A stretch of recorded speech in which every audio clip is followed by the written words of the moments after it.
تلنگانہ کے سابق home minister و BRS MLC محمد محمود علی نے بابا صدیقی کے قتل کے قابل مذمت کی۔ BRS MLC و سابق ہوم منسٹر محمد محمود علی نے کہا کہ بابا صدیقی کا قتل انتہائی قابل مذمت ہے۔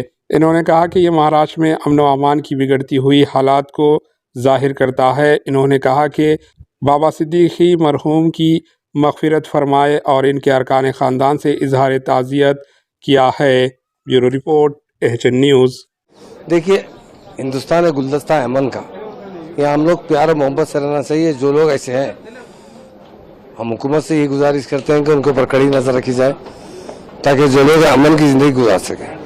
یہ بری بات ہے کسی کے اوپر ایسا اٹیک کرنا یا کسی کی جان لینا، اس کی ہم سخت مذمت کرتے ہیں اور ان کے افراد خاندان کو ہم پرسا دیتے ہیں۔ اللہ تعالیٰ انہیں صبر دے، کیونکہ انسان دنیا میں آتا ہے تو کچھ اچھا کر کے جاتا ہے، اور کسی کی وقت سے پہلے کسی حادثے سے یا کسی فائرنگ سے یا مرڈر سے موت ہو جائے، اس کی ہم سخت مذمت بھی کرتے ہیں۔